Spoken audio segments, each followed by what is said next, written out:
Terus gue mau ngomongin tentang kejar passion, ya lu yang tolol sih menurut gue. Menurut gue lu yang tolol. Menurut gue ya tapi orang tua juga harus merestui dong keinginan gue. Ya lu yang tolol menurut gue. Berarti nggak usah ada kesepakatan. Nggak ada kesepakatan, nggak ada. Lu cuma bisa senjata lu cuma courage lu dan akhirnya bilang ke mereka bahwa gue tuh baik-baik aja loh.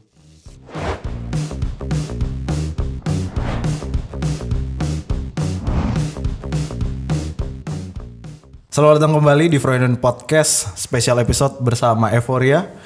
Kali ini gue sudah bersama idola gue lah, intinya gampangnya idola gue. Gue dengerin dia dari 2016, gue ngikutin stand up-nya, gue nontonin dia sering banget. Bang Adri, makasih banyak udah datang.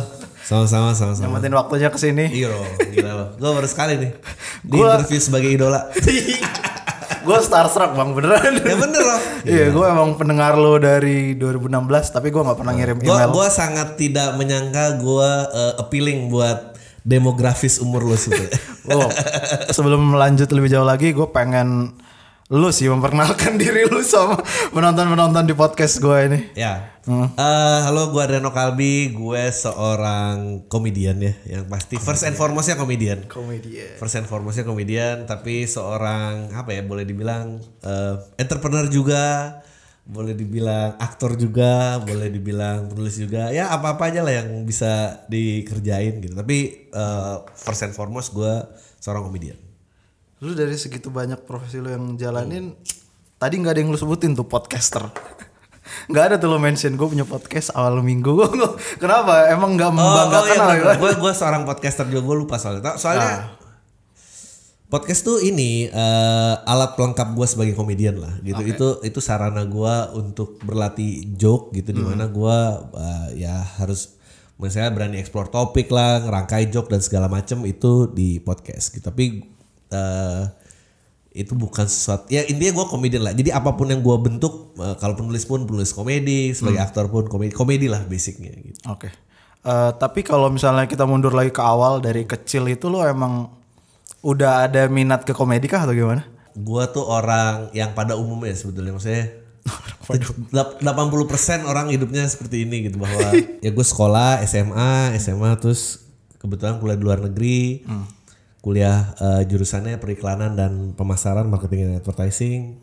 Balik tahun 2005 mulai kerja di agensi, awalnya sebagai AE, habis itu menjadi copywriter. Tapi di tahun 2011 gue mulai mencoba stand up gitu. Kalau ditanya ada nggak tendensi dari kecil kelihatan komedi dan segala macam? Enggak, gue tuh di keluarga besar sebetulnya gue orangnya pendiam gitu. Semua keluarga gue juga, bapak ibu gue sendiri juga kayak, hah? Emang kamu lucu ya, ngomong aja jarang gitu. Gue orang yang di belakang, yang merhatiin orang aja. Gue nggak pernah menjadi pembuat onar. Gue nggak pernah deh. Gue SMA, boleh tanya lah teman-teman gue SMA. Kalau istilahnya, kalau luar negeri itu istilahnya wallflower gue. Okay. Wallflower tuh lo tau kan, yang nggak cukup cakep buat jadi populer tapi nggak cukup jelek buat dibully. Jadi dia cuma datang ke sekolah dan pulang aja gitu. Dia tidak ada geng, tidak ada pengikut. Main basket juga cadangan sampai kelas 3. Pokoknya nggak ada indikasi berhasil. Beda sama waktu itu kakak kelas gue BCL, adik kelas gue Raditya Dika. Kalau BCL dari SMA emang udah nyanyi dan suaranya emang bagus. Kalau Radit menurut gue dia pas ya, karena mungkin ya dia kayak banyak kisah bulinya, dan bulinya waktu itu bisa jadi materi dan di blog. Gue dulu sangat tidak melek teknologi karena kuliah juga nggak punya email, hal seperti itu lah gue. Sangat average sebetulnya. Kenapa mencoba komedi? Karena setelah menang banyak pencapaian. Lo boleh lihat pencapaian gue di Google. Tahun ya waktu itu kuliah, aimingnya memang gue pengen menjadi yang the best. The best di posisi apa? Sebagai kreatif, sebagai pekerja kreatif di advertising. Pengen cari recognition itu gitu. Terus setelah didapat, kok tidak seperti apa yang gue bayangkan ya gitu. Abis itu mulai bertanya lah. Gue pengen tahu ya, kalau menulis, kalau lo kerja di advertising kan lo menulis based on job request gitu. Jadi lo nggak pernah menulis dengan concern lo sendiri. Terus gue pikir kayaknya gue pengen coba deh nulis dengan concern sendiri. Apa ya, mulai dari mana ya? Jadi gue selalu pulang tuh ngelewatin kayak, kok ada panggung open mic nih, gue tuh selalu kayak anjing one day gue harus coba, one day harus coba. And then 2011 gue masih ingat 14 September 2011 gue nyoba open mic pertama.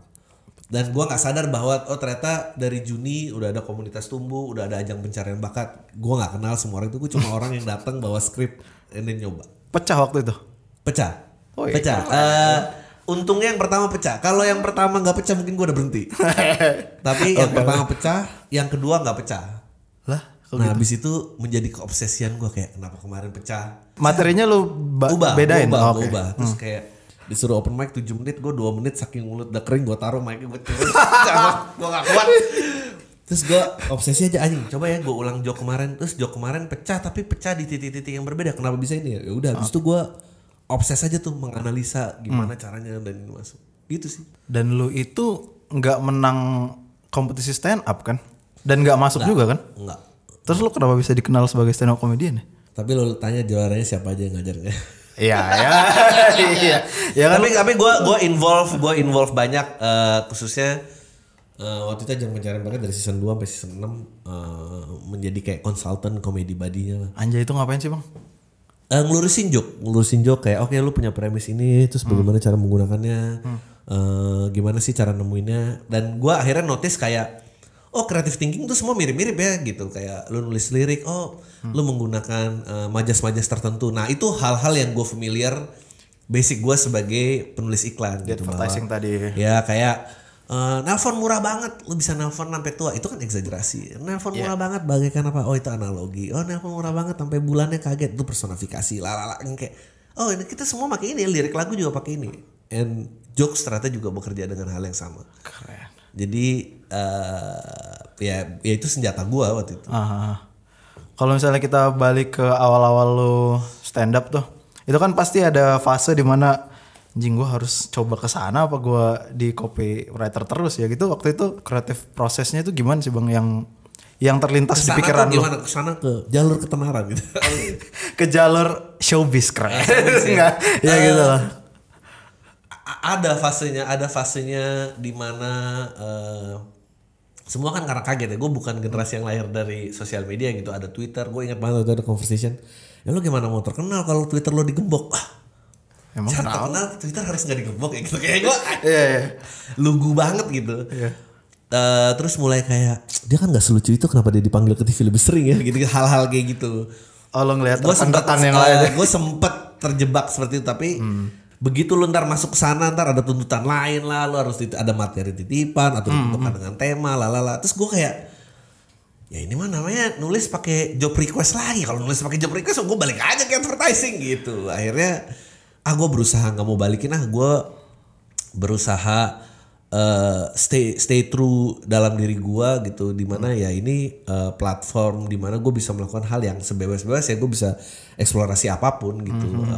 Dan akhirnya itu juga kenapa podcast itu lahir gitu. Jadi waktu itu misalnya ketika lo mau lompat ke karir pet yang sebelah tuh, yang satu lagi yang komedi itu, nggak ada kayak semacam sanggahan-sanggahan gitu dari keluarga lo? Oh ya keluarga gue jerit lagi lalu dikuliahin apa, punya karir bagus, punya recognition, tiba-tiba I'm out dah gitu. Umur 28 gue 28 memutuskan untuk 2 tahun sebelum akhirnya balik lagi ke agency. 2 tahun gue pengen tes nih gitu, diri gue bisa sampai mana sih gitu. Gue lepas aja semua pegangan yang gue pegang tuh, gue lepas. Terus lu kenapa yakin untuk gue coba? Gue nggak mau tahu, gue coba 2 tahun gak berhasil, gue balik lagi deh gitu.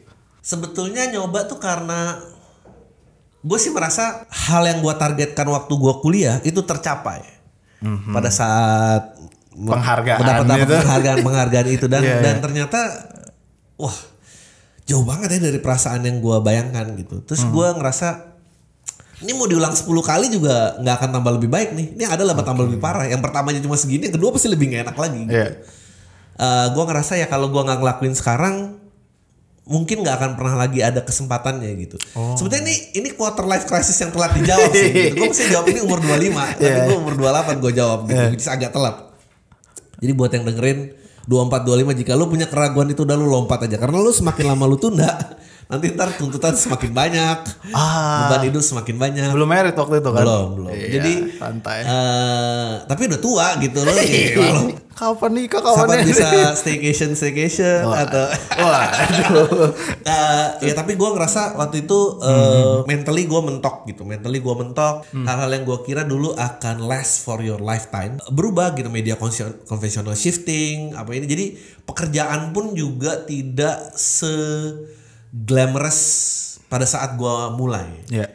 Zaman itu lagi zaman price war SMS tuh kalau 1 perak 0,1 perak 0,0. Terus gue dalam hati gue kayak, gue mau sampai mati nih nulisin 0,0001 ini. Pertanyaan-pertanyaan gitu banyak lah. Akhirnya gue nyoba karena terasa juga ombaknya gitu pada saat itu gue ada reaksinya nih gitu. Maksudnya ada reaksi gue ketemu Angga waktu itu yang akhirnya kita ntar partneran di Visinema Konten. Dia lagi jadi juru kampanye Faisal Basri. Gue perform, dia lagi bawa Faisal Basri dan dia nyamperin, kita bikin serial dokumenter lo yang nge-host, terserah deh mau ngomongin apa. Jadi ombaknya bukan nggak ada, ombaknya ada. Terus Panji waktu itu lagi mau berhenti jadi penyiar radio. Dia bilang, kalau ada yang mau ngelanjutin mungkin program gue kasih ke lo deh gitu. Terus gue udah siaran di prime time sore waktu itu. Jadi waktu itu Gofar sama gue masih sisi-sisipan. Iya. Gue Senin Rabu Jumat, dia Selasa Kamis. Ternyata Gofar yang lebih dapat gitu. Jadi waktu itu udah mulai lu baca tuh, kayaknya gue punya fanbase deh yang yang belum dinamain gitu ya.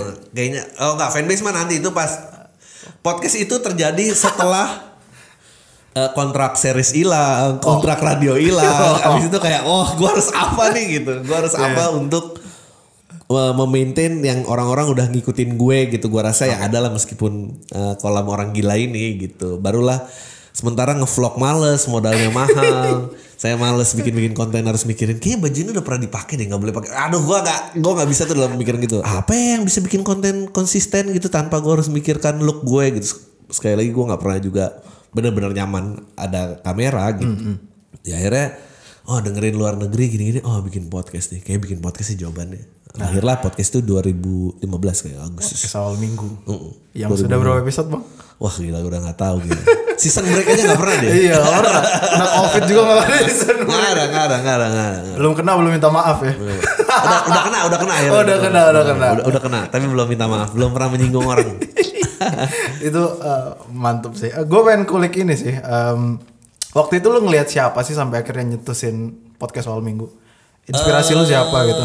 Ada komedian yang gue suka namanya Bill Burr. Dia punya podcast. Joe Rogan juga salah satunya. Kayak podcastnya menarik ya. Dan gue ngeliat ini enak banget nih gitu. Waktu gue involve sama radio kan juga again gitu. Radionya udah transisi. Chart-chart lagu sudah titipan-titipan orang. Iya. Saya ngeplay lagu yang saya gak seneng gitu. Pokoknya gue mau egois aja deh gitu. Ngapain sih gue harus gak kompromi lagi gitu. Enakan ini aja nih ngebacot tanpa ada standar. Tanpa harus ada bicara dengan smiling voice gitu kan. Gue gak bisa gitu. Udah gak bisa tuh. Iya, akhirnya bikin podcast. Di PAM itu kan lu ada segmen menjawab-jawab dari pertanyaan dari kolom tai juga. Yang biasanya itu anjing gue udah gak relate. Itu lu capek gak sih ngejer-ngejer menyelesaikan masalah-masalah itu? Atau misalnya staying relevan lah sama problem anak muda sekarang. Itu satu, gue juga nggak mau kayak capek. Gue tahu ya orang tua kalau berusaha relevan tuh menyedihkan, tapi paling enggak kan gue nggak mungkin dong 98 lu kita tidak bisa udah ya Allah udah lama banget lama, bukan nggak penting tapi udah lama. Akhirnya gue pengen punya intimacy itu, orang-orang ngerasa belong dan mereka bebas ngatain gue bebas ngatain mereka. Dan gue berusaha ya kayak tadi nama fans dan segala, gue berusaha menjauhi pretensi itu gitu. Jadi ya sambil menyenam minum air aja. Keren. Kenapa namanya kolom tai? Ya itu menjauhi pretensi tadi gitu karena tadinya gue nggak pernah menyangka ada fanbase lah atau apa, gue nggak pernah menyangka. Tapi kalau ada juga kayak mau licious, mau apa sih gitu. Gue nggak mau sesuatu yang gue nggak sanggup sebut juga gitu. Waktu itu gue bilang sampai ada gue bubarin atau gue asal nyebut gue namain ini gak kayak gitu. Ternyata besok jadi akun Twitter ya. Tapi that's all in fun lah. Berarti nggak ada concern yang kayak semua orang jadi YouTuber gue jadi podcaster nggak sejauh itu. Nggak sejauh itu. Oh enggak ya.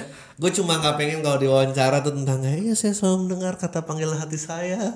Aduh enggak. Gue I wanna have fun. Have fun. Gue mau memperolok apa yang ada. Dan itu pun lu apa ya? Gue kan pendengar lu dari kapan tahu tuh ya. Selalu yang gue dapat dari podcast lu tuh unpopular opinion lah. Oke. Jadi kayak misalnya opini publik tuh lagi apa, lu nyari yang lainnya gitu. Lu nggak takut ngelempar sesuatu yang sangat mentah kayak gitu? Lo harus risk yourself untuk mempertanyakan si standar itu tadi kan gitu. Kalau lo go with the flow secara teknis ya, mencari komedi di mana ya gitu. Mencari komedi di mana? Bingung gitu. Kan lu tahu kan ada cerita kalau Mark Twain bilang quote-nya tentang kayak nothing stood still against the attack of laughter. Wah, gila itu bapak komedi Amerika tuh dia bilang kerajaan, kekuasaan, uang itu mungkin bisa diruntuhkan perlahan-lahan, tapi kalau diketawain dalam sekejap dia hancur dan segitu powerfulnya. Jadi lu nggak mungkin setuju dengan apa yang ada gitu. Jadi mau nggak mau lu harus menjadi oposisi gitu. Kan ada cerita yang raja yang obses pengen punya mantel telanjang tuh sampai semua pengrajin tuh nggak bisa bikin mantel yang bikin lu nggak kelihatan, invisible cloak dia nggak bisa sampai ada penjahit bilang kayak nggak, gue bisa gue bikinin. Akhirnya dibikin raja telanjang dan dia naik podium dan itu diketahui semua orang dan menurut gue itu jenius gitu. I think that's the beauty of comedy buat gue. Maksudnya gue nanya itu tuh lebih ke ini sih tadi lanjutannya ke arah konsekuensi. Sekarang ya berkomedi tuh berat kayaknya kalau nggak menyinggung ya. Lu yang gue lihat belum nih. Tapi ini era masih aman. Ini tuh era paling menarik untuk berkomedi menurut gue. Kenapa? Ya kalau nanti kita udah sampai pemahamannya dan semua udah tahu konteksnya ini komedi, tantangannya di mana? Menurut gue ini tuh momen dimana kayak wah lu lagi kayak hampir udah kayak underground gitu dan lu seru akhirnya punya sesuatu yang less pretentious gitu daripada yang ada di media-media lain gitu dan itu healthy gitu itu put the balance di society gitu. Lu kan emang belum pernah menyinggung ya. Kalau lu mau ngambil jalan itu gue udah menyinggung orang tapi gue selalu jadi orang yang tidak dikenal. Jadi gue bikin podcast sama Panji yang dimarahin padahal gue yang run podcastnya gitu. Siapa itu om yang berbaju putih? Jadi gue invisible in a way gitu. Jadi gue cukup beruntung sih. Maksudnya gue belum di posisi ketenaran yang lebih tinggi lagi gitu. Gue mungkin nggak tahu juga kalau gue ada di sana. Gue nggak tahu gue masih ngomong apa. Apakah gue masih seberani ini? Apakah udah jadi presiden seperti di Ukraina kan gue juga tahu gitu. Maksudnya kalau makin luas audiens lo kan bisa makin tumpul materi lo kan. Nah, not necessary. Enggak juga ya? Oh ya? Enggak juga. There always be a way. Gue percaya ada beberapa seniman yang menurut gue keidealismenya dan market keluasannya dia dapat dua-duanya. Balance gitu menurut gue. Ceylon Seven dapat itu gitu. Dewa 19 dapat itu. Kalau komedian lokal siapa? Gue rasa Panji dapat itu. Gue harus terlepas dari lu setuju nggak setuju point of view-nya dia atau pendirian sosial politiknya dia. Kan sosial politiknya dia as a person ya. Tapi as a showman, gue banyak banget sih yang gue curi dari dia. Banyak banget. Dia salah satu penyiar radio yang mau bikin kopdar setelah dia siaran. Dia maintain pendengaran. Dia mau punya rap, nggak ada record label yang nawarin dia. Akhirnya dari kopdar itu ya udah dia nyanyi sendiri, dia publish sendiri, dia lempar sendiri. Dan menurut gue hustle mentality itu yang menarik gitu, dan gue juga melakukan hal yang sama gitu. Maksudnya lo ngeliat hari ini udah mulai banyak, maksudnya gue bikin podcast udah 17.000 dan segala macam.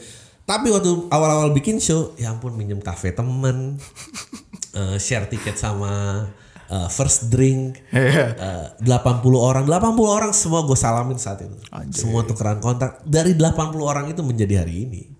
Dan eranya tepat gitu, maksudnya lu nggak perlu juga nge-grab semua, lu mendingan ada orang-orang yang paham sama lo gitu, dan dari situ baru lu tumbuhin lagi gitu. Berarti lu nggak apa-apa tuh ya, nggak bakal segede itu. Nggak, gini jawabannya adalah sambil ngerokok kali. Soalnya kalau gue mati hari ini, gue nggak rela sebetulnya cuma segini. So therefore gue juga masih memperlebar itu. Oke. Gue mau, karena gue percaya banget nggak ada seni yang nggak mau dirayakan. Semua seni gitu, semua seni mau dirayakan. Tidak ada gitu. Kalau lo nggak mau dirayain itu mah namanya cuma mencari kenikmatan sendiri aja gitu. Pembuat onar juga kayak gitu. Jadi dia akan menjadi komersialisme dan idealisme, dia akan jadi dua garis yang terus berkelindan gitu.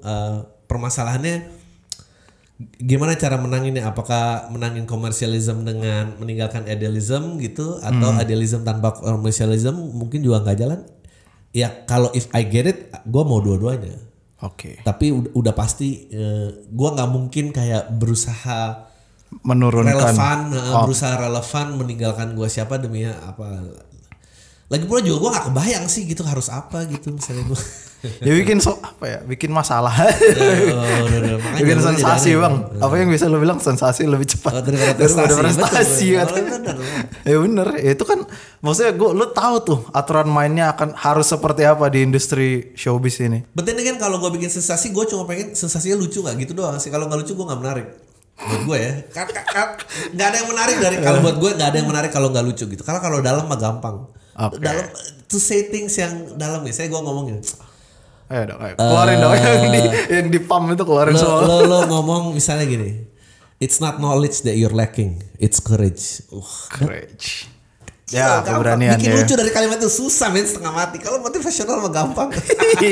Tapi itu benar bahwa kadang tuh kita nggak berani misalnya nge-explore sesuatu karena kita kurang ini, kurang tahu pengetahuan ini. Enggak, lu kurang courage aja. Dan it's on you kalau kurang berani. Introspeksi. Kalau kurang knowledge kan lu bisa nyalain orang tua lo, dulu gue gak didukung, gue gak difasilitasin A dan B dan C dan segala macam. Itu eksternal semuanya. Tapi kalau courage itu lu kan. Dan courage mestinya semua orang punya gitu, terlepas social economic background lo gitu. Contoh kasus lu yang permasalahannya sebenarnya courage apa bang? Gue dulu mungkin gak berani untuk gak kuliah. Mestinya mungkin gue gak perlu menunggu sampai umur 28 untuk mencoba apa yang gue mau.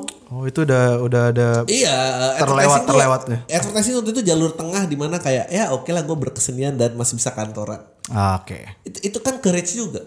Itu kan knowledge gue bilang kayak enggak, lo harus punya safety net. Padahal mungkin kalau gue explore dari awal ya mungkin gue bisa jadi hal yang lain, bisa juga gitu. We will never know, I guess. I never know gitu. Mungkin juga stand up mengajarkan gue untuk tidak pasti on daily basis, dan itu membantu gue banget. Maksudnya mencoba joke tuh kan nggak pernah pasti dan nggak ada rumusan yang pasti. Ya, gimana works in a certain ini. Ya akhirnya itu juga mendorong gue membuka hal-hal yang akhirnya tadi masuk misalnya jadi being an entrepreneur. Gue nggak pernah kebayang being an entrepreneur before, nggak pernah. And then serendipity bikin gue ketemu sama orang-orang yang gue nggak tahu apa yang harus gue kerjain gitu maksudnya. Dan itu gue embrace aja gitu. Akhirnya lo ada di mode dimana kayak uncertainty itu it's all what you have gitu. Itu semua yang lo gampang kan kalau dalam kan. Jadi lo harus bisa berteman dengan uncertainty. Karena apa? Karena yang pasti dari dunia ini adalah uncertainty gitu. Asik ya. Berat banget gue. Dan itu yang bikin orang stuck menurut gue. Karena nggak berani menghadapi uncertainty. Iyalah. Dunia berubah dengan secepat ini gitu. Gue ngelihat hari ini nggak ada dulu profesi-profesi kayak gini. Dan lo harus adapt gitu. Dan dulu lo 10 tahun generation gap, sekarang 5 tahun aja kayak anjir gue udah gak ngerti bahasanya. Hal-hal kayak gitu. Dan gue rasa having the courage to be stupid all the time tuh mahal, senjata yang luar biasa gitu. Itu sih mungkin ya kalau ada hikmah dari stand up. Mentality yang berani itu dapat dari mana sih bang? Harus merantau dulu ke luar negeri. Enggak, justru menurut gue live in a bubble quite some time karena gue lahir dan besar di Jakarta Selatan, SMA di Sentral Jakarta Selatan, gue kuliah di luar negeri. Gue kalau nggak ketemu stand up, gue adalah anak Jaksel yang ngomong witches itu. Keren. karena gue cuma ngeliat hidup Jakarta Selatan dan ke atas. Tapi gue selalu ngerasa paling susah begitu gue break bubble-nya baru. Banyak lah hidupnya ini. Hidup gue tuh beruntung banget loh. Hidup gue ini gue ada loh orang-orang ketemu yang orang tuanya peternak kuda, yang orangnya jatuh, bapaknya ngejar kudanya nggak ngejar anaknya. Ada loh orang-orang itu gitu. Lu nggak pernah ngalamin gitu. Gue ketemu loh sama orang-orang. Gue ada podcast Happy Broken Family. Ada loh ketemu orang yang bayi dijual 2 juta. Maksudnya, wow, that's something else man. Gitu. And then Terus kita ngomong kayak, oh pursue your dream, pursue your passion. Gak ada, lu punya passion. Itu luxury buat lu, tau gak? Semua orang belum tentu, semua orang dalam survival mode. Dan itu membuat gue kayak, anjir untung gue gak kejebak di sini ya gitu. Kalau gue kejebak di sini, anjir hidup gue cuma jadi masalah ke depan. Situ-situ aja ya. Karena lu harus lebih kaya dari titik lu di awal. Ternyata anjir lu ternyata udah di titik yang sangat tinggi ya gitu. Dan lu gak pernah mikirin itu. Makanya orang tuh punya harapan lebih tinggi sama anaknya ya. Iya, tapi anak nggak pernah tahu sebetulnya dari mana ini semua berasal. Baggage-nya. Ya lu ngerasa bahwa hidup lu susah doang ya. Ya lu ngeliat dari titik lu ke atas terang aja hidup lu susah. Tapi kalau lu lihat lu generasi lu 2 generasi sebelumnya, apa perjuangan lu pertama kali nyampe di ibu kota orang tua lu jauh gitu. Nenek gue tuh masih buta huruf, bapak gue cuma lulusan SMA. Terus gue mau ngomongin tentang kejar passion, ya lu yang tolol sih menurut gue. Menurut gue lu yang tolol. Senjata lu cuma courage lu dan akhirnya bilang ke mereka bahwa gue tuh baik-baik aja loh. Lu apa yang udah gue capek dan gue baik-baik aja. It's okay, lu gak perlu khawatirin namanya. Mereka datang dari zaman yang berbeda gitu. Terus lu berharap mereka paham gitu, gak bisa. Tapi yang sering gue denger di podcast lu itu juga lu bilang kalau jangan ngejar passion ya. Ya. Emang lu memang encourage itu ya buat para kolam tai? Nggak, karena gini. Menurut gue passion itu adalah kebohongan terbesar abad 21 ini. Bold statement tuh. Karena gini, happiness, passion, maksudnya lu mengejar sesuatu katanya biar lu bahagia gitu. Itu bukan cuma produk ide, itu produk setelah lu bekerja.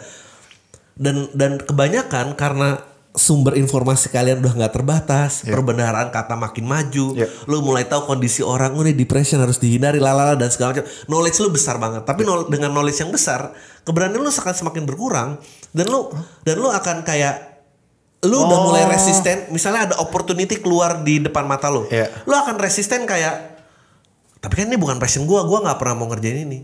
Padahal lu nggak pernah tahu kalau lu kerjain ini akan ngelit lu kemana. Maksud gue jangan obsessed with long life dream, karena it will take a lifetime to achieve it. Dan pada saat lu achieve it, belum tentu se-happy apa yang lu pikirin. Orang banyak banget melewatkan kesempatan karena nggak sesuai dengan passionnya mereka. Dan menurut gue itu salah. Karena passion lu juga cuma ideation di kepala lu. Lu sampai misalnya gini, semua kayak gue pengen jadi musisi. Iya enggak, lu pengen jadi bintang. Lu tahu gak sih kerjaan musisi itu apa sebetulnya? Kerjaan musisi banyak. Ada yang jadi scoring, ada yang jadi backing vokal artis terkenal. Mungkin gak menaruh di depan panggung. Itu pekerjaannya. Dan orang gak mau kerjanya, orang mau glamour. Jadi passion tuh jadi kayak kabur gitu antara passion sama glorifikasi. Dan itu jelek gitu menurut gue. Karena sosial media semua orang pengennya jadi bintang atau nggak posisi penting. Gue kameramen, gue director gini. Siapa yang mau mikirin jadi soundman? Gak ada. Kenapa? Karena nggak jadi bintang. Karena belakang layar. Iya, karena di belakang layar. Karena kalau ditanya, itu mah bukan passion saya. Siapa emang orang? Lu tanya orang soundman, emang passion bapak dengerin sound? Gak ada, men. Gak ada orang passion dengerin sound. Tapi lu tanya, berapa banyak yang orang bisa lu hidupin gara-gara ini? Udah nyampe mana titik lu? Udah pekerjaan ini menemukan lu dengan siapa aja? Banyak pasti jawabannya. Karena apa? Karena dia sambut kesempatan itu. Berarti untuk menyimpulkan yang lu sampaikan barusan tuh, yang lebih mudah tuh kalau bisa menyambut apapun yang ada di depan dulu ya. Kesempatan apapun itu. Oke. Dari di akhir episode ini gue rasa banyak yang anjing, gue pengen kayak dia deh. Gue rasa keluar dari kepala lo. Karena apapun knowledge yang lo cari di internet dan segala macam dari ini, itu semua hanya berbentuk ideation dan belum tentu reflektif terhadap kebahagiaan lu nanti pada saat lu achieve. Jadi be flexible, embrace banyak hal, apapun opportunity yang bisa lu raih karena lu nggak pernah tahu opportunity itu akan membawa lu kemana. Mendingan nggak apa-apa, miss banyak aja daripada lu nggak pernah nembak sama sekali. Anjing, bijak banget. Bang Adri, makasih banyak. Thank you. Makasih udah datang ke sini, makasih sudah wejangan-wejangannya juga. Harus. Jangan lupa untuk follow Instagram @euphoria untuk mendapatkan info giveaway menarik. Teman-teman, itulah Bang Adri.